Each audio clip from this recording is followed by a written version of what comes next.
What's up?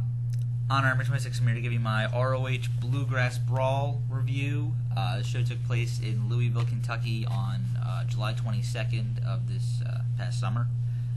This was the first show in a triple shot in the Midwest. This DVD originally did have some problems with it, so that it was on shipping delay, and that's why I haven't seen the other two reviews from me, because I do like to watch things in order. So I wanted to watch this before I saw Hate Chapter 2 and Salvation, which I both do have and have yet to watch either. But this show had a different feel to it, and let me explain why. It kind of felt like if HDNet, or ROH Nation, did some type of Clash of the Champions type thing, or some type of 2-hour special. This is exactly what it would feel like. A show that's lacks importance, but has a lot of the main roster there, and they still go out and put on a Ring of Honor quality show. As you can tell, the main event was awesome, and I'll get to that in a minute. But and you did have a lot of the OVW talent, because this was in Louisville, Kentucky, at the Davis Arena, where OVW tapes their shows, and where OVW has all their main shows basically. So the same arena. So you got the first two matches basically were made up of a lot of OVW's talent. So that's why if you're a Ring of Honor fan, you don't recognize them, you shouldn't. And actually, in the fourth match with Delirious, Mike Mondo's former Spirit Squad member. So there's something there, but let's run right down to it. Overall, this was a great show. For lacking importance, a lot of the guys went out there and did perform great matches. From matches that definitely delivered what I thought they would. With that said, the text message again. Opener was Beef Wellington and Paredyse versus Paredyse. Paredyse basically has a gimmick where he's sort of like Adrian Street, or he has kind of a homosexual gimmick. And I mean, it's not that it's a bad gimmick, because there are people like Cassandro Exorcito who do it really well, or a cross-dressing gimmick, but I just didn't like Paredyse for whatever reason. Yeah, he just it just left a bad taste in my mouth, and then that's what she said. Anyway, and then Beef Wellington, I've seen wrestle on some CCW shows, and he's just I don't really like him either. So two guys that really I don't like, and really have never gotten into their matches from what I've seen of either of them. So they put just on a less than decent match here. It got a little bit of time. It just wasn't all that great. Star and 3/4.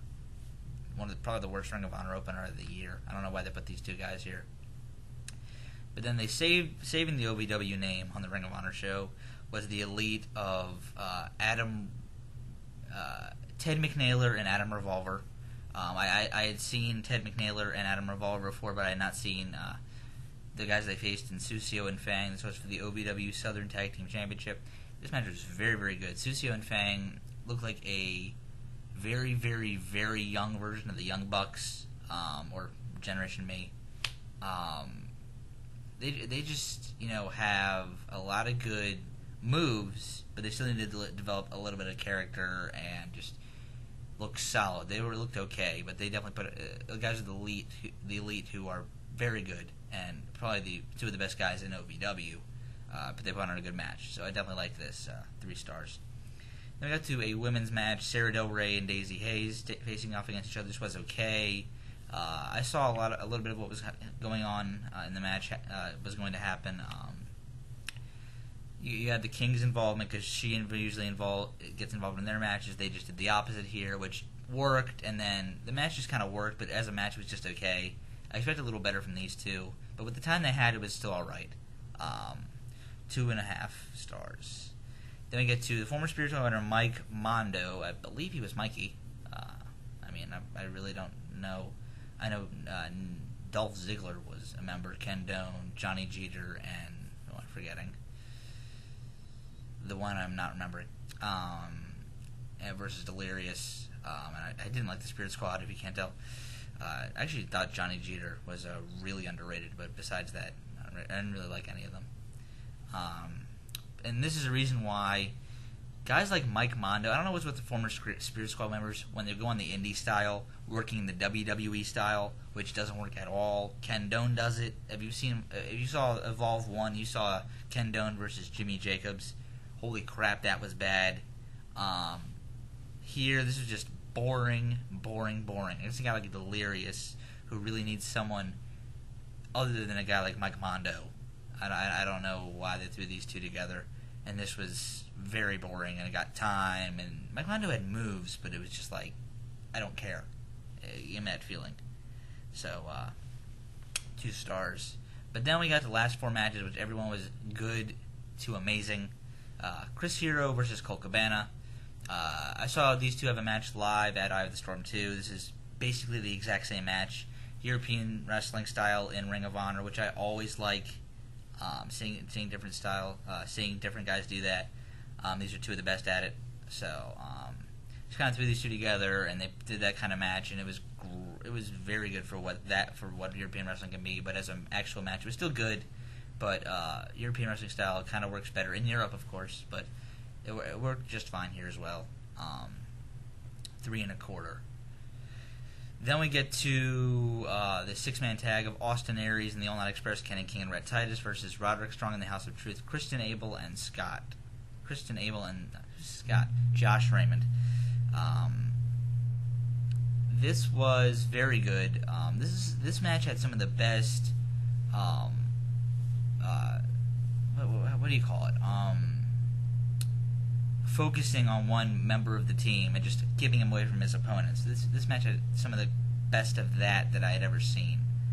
At least this year. Some of the best of that this year that I've ever seen. Like TNA, take notes. But anyway, just when it got going, it got really, really good. Aries and Strong just have such great chemistry, and anytime they're in the ring together, it's just awesome.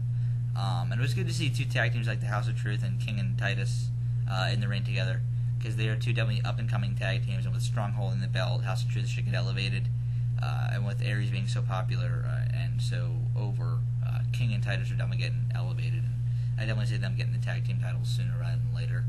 I think they might be actually the team to beat the Kings. It's a little bit of a prediction there, actually. I don't see any other team really it being. Maybe the House of Truth. I mean, I don't know. 3.5 stars there. But then, and Roderick Strong did look very good here, I gotta admit. Then we got two matches that I thought were going to be great. One was a little bit under great, and one was amazing. First match was Tyler Black as the Ring of Honor World Champion as a face, which kind of threw me off after saying Glory of Honor, but whatever.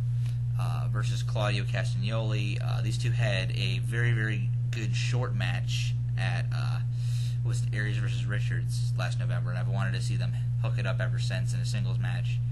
And we kind of got that here. The beginning was a little slow for whatever reason. It was kind of dissecting, and but once they got going, Black and Castagnoli just when they get going just are 2 of the best in the world, and they just kind of combined their styles here, and it was just awesome.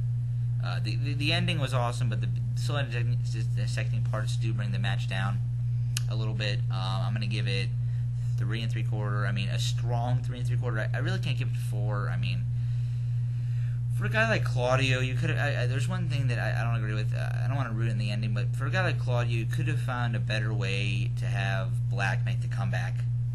Honestly, I mean, that felt a little bit like, I know he's your world champion, you want to make him look strong, but there's better ways. There's ways of going around what you did. That's me just being a little nitpicky, but it's the truth. That's what I thought, honestly. Then we got to the main event of the American Wolves, Davey Richards and Eddie Edwards versus the Briscoe brothers, Jay and Mark. If you've seen the match from the Ashes this previous March, you know how good a match these two guys can have. They put a great match as well at Final Battle 2009. They had a great match at Final Contador Chicago. They were in the ring together at All Star Extravaganza 4.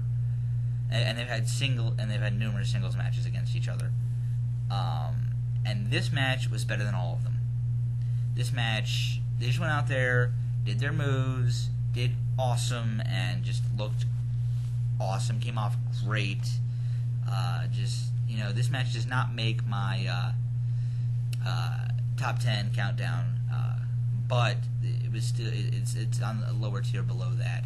But it was still just an awesome match. I don't want to ruin any of it for you, but it's very kind of reminiscent to when Ring of Honor kind of does a little bit of a tribute to the 90s All Japan Kings Road style. This reminded me a little bit of that. Just the 4 guys who just go out there and knock the crap out of each other. So that was really cool to see. and all. But and one thing about the show is this is in a widescreen view instead of a full screen view, which Ring of Honor usually has, which was fine. But when you do that, you got to kind of still give it the Ring of Honor feel, which a lot of the Ring of Honor matches had. But you should have given them to all the matches. And by the way, that's 4.5 for American Wolves Briscoes. But one thing I did have a huge complaint with is that during the main event, and this rating might be higher, it might be, it wouldn't be. It'd be a tiny bit higher. Like it'd be like I might have moved it up a couple spots in my match to the countdown, but it would still be 4.5. Is that there's a move that Davey Richards does in the match that the camera just completely missed, and it's a big spot. You can hear the crowd pop for it, and they just completely missed it. So that pissed me off a little bit, but it's all right. Overall, this is still a great show with an awesome main event. Pick it up, 8.25. Done with the Ring of Honor covers are getting better though. Let me get it out of my face. As you can tell, I really like this one, and the one for Hate Chapter 2 and Salvation are both good. And you saw that now the Champions Challenge, the Richmond show, and Tag War 2010, the Charlotte show, are both now on pre-order, and both those covers look good as well. So that's a plus from Ring of Honor, and they are getting the DVDs out pretty soon. So that was one big complaint I had, and now they're kind of solving. So good job, Ring of Honor. Pick up this DVD. I'll see you guys later.